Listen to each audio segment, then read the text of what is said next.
جو یہاں سے اخذ کی ہیں علماء حق نے، اس میں لکھتے ہیں کہ شیخ کے ساتھ اگر یہ محبت قلبی نہ ہو تو برکات نصیب نہیں ہوتی، اور کوئی ساتھ عرصہ لگا لے، مدت گزار لے، اور کسی وقت اس عقیدت میں فرق آ جائے تو جو کچھ بن چکا ہوتا ہے وہ دھڑام سے ضائع ہوتا ہے، کچھ نہیں بچتا۔ ان تحبط اعمالکم وانتم لا تشعرون۔ بارگاہ رسالت میں ذرا آواز بلند ہوئی، سارے اعمال ضائع ہو گئے۔ یہی مقام شیخ اور مرید میں ہوتا ہے، عقیدت گئی، ادب گیا، سب کچھ گیا۔ حصول فیض کے لیے عقیدت کا ہونا شرط ہے، لیکن عجیب بات یہ ہے کہ لوگوں کو ان سے عقیدت ہوتی ہے جو شیخ نہیں ہوتی۔ دنیا دار ہوتے ہیں اور لوگوں کی عقیدت بھی دنیا کے لیے ہوتی ہے، اپنے دنیاوی کاموں کے لیے، اور فرض کر لیتے ہیں۔ اب ہندو بدھ کی پوجا کر کے کہتے ہیں اس نے مجھے اولاد دے دی، اسی طرح ہم بھی فرض کر لیتے ہیں کہ فلاں کے کہنے سے میرے اولاد ہو گئی، فلاں کے کہنے سے مجھے دیتا تو رب العالمین ہے، اس کا اپنا ایک نظام ہے۔ دنیا کے کام اپنے نظام الاوقات کے مطابق ہوتے رہتے ہیں، ان کے بھی ہو رہے ہیں۔ جو اللہ ہی کو نہیں مانتے انہیں کون سا پیر دے رہا ہے؟ کافروں کے پاس بڑے بڑے ممالک کی حکومتیں ہیں، انہیں کون سا پیر دے رہا ہے؟ پیر کو کب مانیں گے؟ وہ تو اللہ کو نہیں مانتے۔ یہ رب العالمین کا ایک نظام ہے۔ شیخ اور مرید میں جو نسبت ہوتی ہے وہ دنیا کے لیے نہیں ہوتی، وہ ہوتی ہے محبت الہی کے لیے، وہ ہوتی ہے ایمان و یقین کے لیے، وہ ہوتی ہے آخرت کے لیے، وہ ہوتی ہے قرب الہی کے لیے، اور درد عشق پیدا ہو اللہ اور اللہ کے رسول کے ساتھ۔ یہ سارا تعلق اس کے لیے ہوتا ہے۔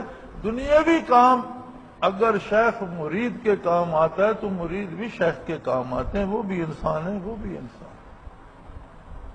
کبھی شیخ بیمار ہوتا ہے تو ڈاکٹر مرید ہوتا ہے، لیکن اس وقت وہ اس کے کام آتا ہے، اس کا علاج کرتا ہے، اس کی مدد مرید کر رہا ہوتا ہے۔ یہ اللہ کا نظام ہے۔ اب اسے اللہ نے ایک فن دیا، وہ ڈاکٹر ہے، شیخ طبیب نہیں ہے، بیمار ہوا، مرید علاج کر رہا ہے۔ اسی طرح مرید پہ کوئی مصیبت آتی ہے، شیخ کی دعا کام کر جاتی ہے یا وہ مدد کرتا ہے۔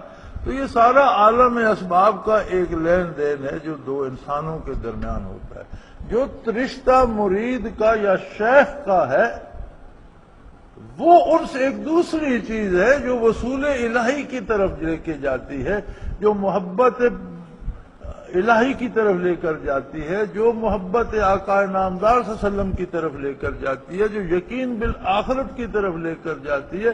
تو محض انس نہ رکھا جائے، کسی کو اگر شیخ تسلیم کرنا ہے تو دیکھا یہ جائے کہ اس کے پاس بیٹھنے سے، اس کے ساتھ ملنے سے کتنے لوگوں کی قسمتیں بدلی، کتنے بدکار نیک ہو گئے، یا کتنے بے یقین تھے انہیں یقین نصیب ہو گیا، یا میری حالت پہلے کیا تھی اور مجھ میں کون سی مثبت تبدیلی آ رہی ہے، میرا یقین و ایمان مضبوط ہو رہا ہے، مجھے اللہ کے ساتھ تعلق محسوس ہو رہا ہے، مجھے نبی کریم صلی اللہ علیہ وسلم سے محبت ہو رہی ہے، پھر تو انس رکھے۔ اور دنیاوی چکروں کے لیے کسی انس کی ضرورت نہیں ہے۔ دنیا کا نظام جو نہیں مانتے ان کو بھی اللہ کریم نے دے رکھا ہے اور ان کا بھی چل رہا ہے۔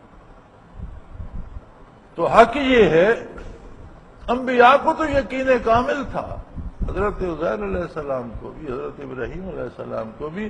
یہ مثالیں تھیں عام انسانوں کے لیے جنہیں وہ دعوت دے رہے تھے اور جو یقین کرنے کو تیار نہیں تھے کہ یہ دیکھ لو اس طرح سے تمہیں بھی دوبارہ زندہ ہونا ہوگا۔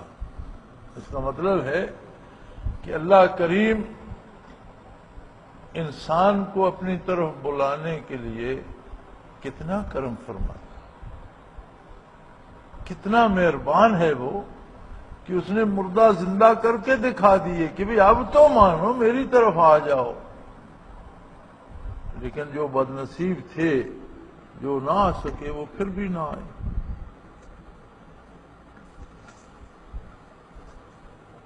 دنیا میں انسان کا سارا ہیلا مال جمع کرنے مال بڑھانے میں ہوتا ہے، بلکہ وہ